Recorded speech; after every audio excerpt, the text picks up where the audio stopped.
নমস্কার বন্ধুরা, জ্যোতিষ লোক চ্যানেলের পক্ষ থেকে আপনাদেরকে শুভেচ্ছা জানিয়ে আজকের বিষয় নির্দিষ্ট আলোচনাতে চলে আসব। আপনারা ভিডিওটি শেষ পর্যন্ত দেখবেন। ভিডিওটি যদি ভালো লাগে ভিডিওটি শেয়ার করবেন এবং চ্যানেলটি সাবস্ক্রাইব করবেন এবং পাশে থাকা বেল বাটন আপনারা প্রেস করে রাখবেন ভবিষ্যতে নতুন নতুন ভিডিওর নোটিফিকেশন পাওয়ার জন্য। তো চলে আসুন আজকের আলোচ্য বিষয়ে আমরা চোখ রাখি। নমস্কার। আমরা এখন বুধ এবং যে শিক্ষা, শৈশবের যে শিক্ষা, সেটি নিয়ে আমরা একটু আলোচনা করব। ফলিত জ্যোতিষে শৈশবের কারক গ্রহ হলো বুধ, যা স্মৃতিশক্তি ও অনুকরণ করার একটা কারকতা দেয়। শিশুদের যে কোনো সমস্যা বিচারের ক্ষেত্রে বুধের গুরুত্ব অপরিসীম, সেই সঙ্গে চন্দ্রের গুরুত্ব অপরিসীম। তার যদি কোনো বাচ্চাদের কোনো ধরনের পড়াশোনার ক্ষেত্রে সমস্যা হয়, সেখানে চন্দ্র আর বুধ এই দুটি গ্রহকে কিন্তু আমাদের ভালো করে পর্যবেক্ষণ করতে হবে যে তার চার্টে কেমন অবস্থায় আছে। বিদ্যা বিচারে মূলত মাধ্যমিক পর্যন্ত বিদ্যায় লগ্ন, চতুর্থ ভাব ও একাদশ ভাবের একটা কানেকশন দরকার।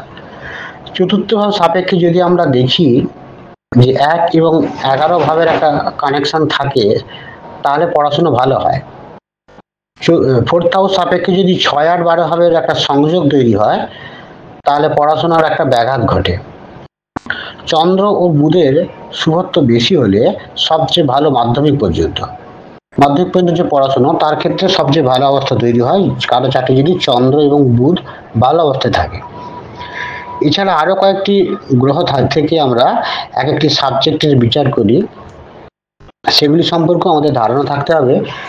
কারণ আমাদের পরবর্তীকালে আমাদের সাবজেক্টের মধ্যে একটু বিভিন্নতা চলে আসে। যেমন অঙ্কের ক্ষেত্রে রবি আর কেতু গ্রহকে আমাদের দেখতে হবে। ফিজিক্সের ক্ষেত্রে মঙ্গল গ্রহকে দেখতে হবে।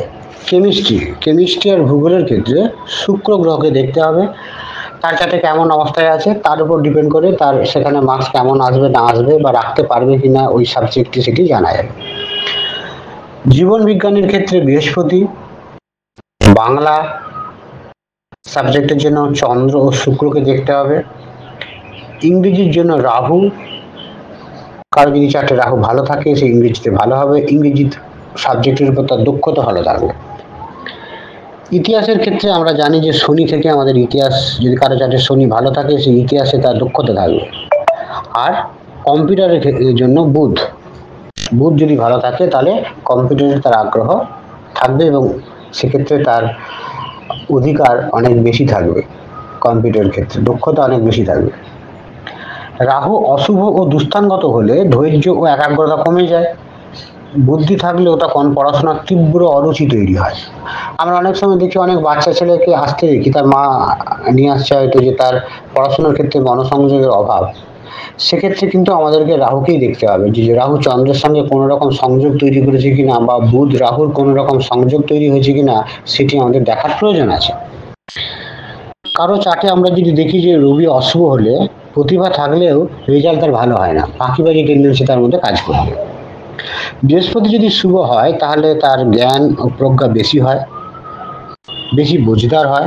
অনেক বাচ্চাকে দেখা যায় যে সে অত তাকে বলতে হচ্ছে না, সে নিজের থেকেই পড়তে বসছে, সেক্ষেত্রে তার বৃহস্পতিরও তার চার্টে ভালো। আর কিছু কিছু ছেলের ক্ষেত্রে আমরা দেখি যে তাদেরকে একটু বাই প্রেশার দিয়ে পড়তে বসাতে হয়, বৃহস্পতি কিন্তু সেখানটার ভালো অবস্থায় নেই তার চার্টে। যাদের চার্টে বৃহস্পতি ভালো অবস্থায় থাকবে তারা একটু বোঝদার হবে, নিজের থেকে পড়তে বসবে। এবং অনেক সময় যাদের চার্টে বৃহস্পতি ভালো থাকে, যে মুখস্থ হয়তো একটু কম আছে, তবুও কিন্তু গুছিয়ে পরীক্ষার সময় লিখে দেওয়ার তার ক্ষমতা থাকবে। যদি কারো চার্টে কেতু ভালো হয় তাহলে কঠিন সমস্যায় নিজের চেষ্টায় মাথা খাটিয়ে সমাধান বের করতে পারবে। বুধ ভালো হলে কারো চার্টে চট করে যে কোনো বিষয় ধরে নিতে পারবে, উপস্থিত বুদ্ধি খুব ভালো হবে।